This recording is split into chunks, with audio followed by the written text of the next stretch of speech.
And now we get the other side of the story. One of the top Democrats in the Senate, Charles Schumer, he joins us this Father's Day from our New York studio. I understand, Senator, you're about to go play golf with your dad this morning and your brother. And how old's your dad?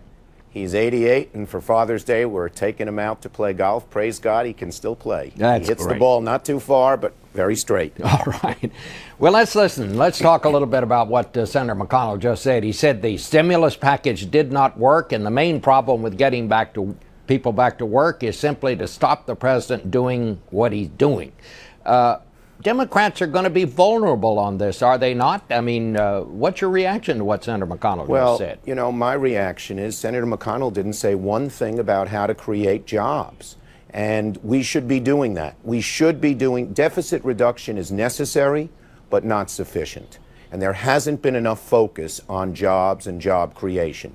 And we Democrats are going to put forth an agenda this summer and this fall, jobs first. Now, economists will tell you, or rather, you look at the election, and there were two mandates. One, get the deficit down, get rid of wasteful spending. But two, and even more important, create jobs and get the economy growing. And economists will tell you that one of the best ways to do that, we're going to look at two things. One is infrastructure, and one is some kind of encouraging of employment. Now, economists will tell you that when you build infrastructure, it creates new jobs. And we should be doing something like that. Our roads, our highways, our water and sewer, that's the old type of infrastructure, and we should be doing some more of that. We should also be doing some new types of infrastructure, like a national power grid, making sure every home gets broadband. And we have a bunch of different ideas to do that. Barbara Boxer has a highway bill. There's an infrastructure bank, Build America bonds, and helping green jobs. And then we will also look at a payroll tax holiday for employers. That's one of the possible proposals. And what we would say is an employer who hires a new employee, an additional employee, gets a payroll tax holiday for a year. And that's aimed at sort of bringing our Republican colleagues along to do something. If they're against a business tax cut to help employment, they've always been for business tax cuts in the past, you got to wonder, maybe they don't want the economy to grow.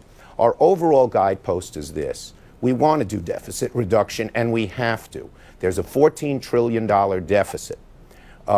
We should have as a goal, as a guidepost, for every trillion we cut in the deficit, we should seek to create 1 million jobs in the short term. And we can do both. Economists will tell you, we need to deal with deficit reduction over the next 10 years, but we need to deal with job creation now. Well, you're certainly talking both. You're really talking about some very grandiose plans there when you're talking about a big new construction bill, cutting the payroll tax. I guess the first question has to be, how are you going to pay for any of this?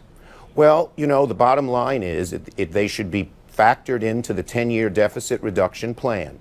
But in the immediate, you need to get this economy going. We only created 54,000 jobs in May, and that was a shot across the bow. And just about, you know, the vast majority of economists, including some conservative economists, say if you're not going to create jobs, we're never going to get out of this rut, and we will never really reduce the deficit either. Well, you heard what Senator McConnell said. He said the stimulus that the president put forward last time out just didn't work. Why do you think this will work? Yeah, he didn't state it correctly. About 40% of the stimulus was a tax cut.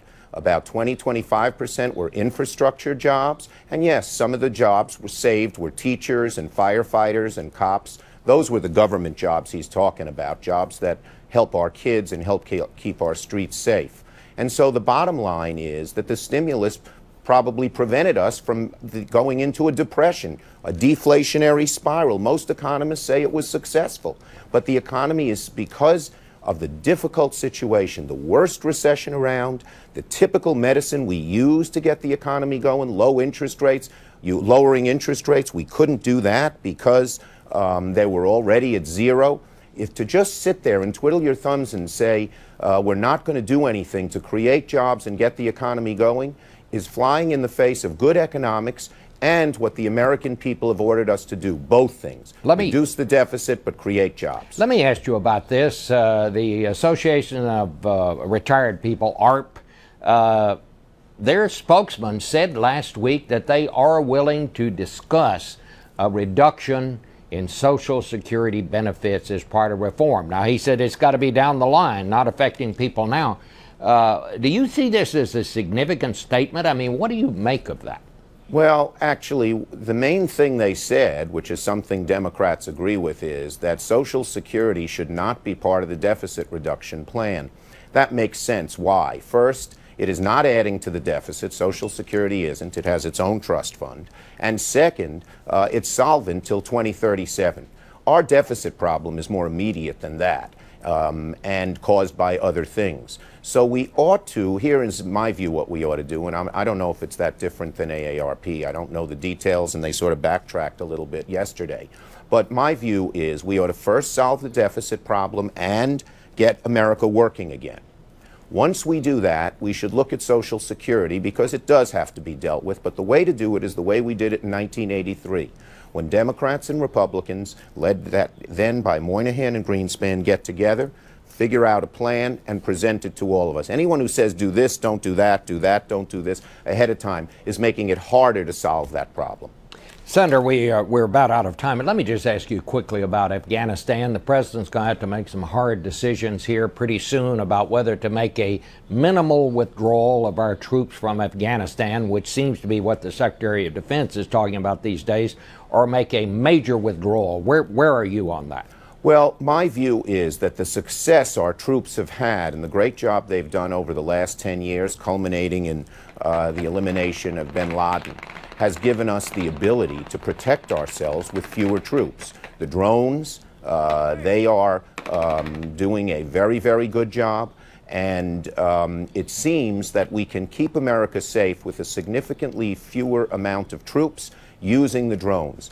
A mission that involves nation building, I'm dubious of that. It's very costly in terms of both life and treasure, and we have huge deficit problems here in terms of the treasure part. So you Having want Karzai as the head of this country, it's a large country, a tribal country, a divided country where none of his countrymen seem to like Karzai. I think we should just focus on the first mission, protecting ourselves, and I think that can be done with significantly fewer troops. All right. Well, Senator, thank you so much. Happy Father's Day.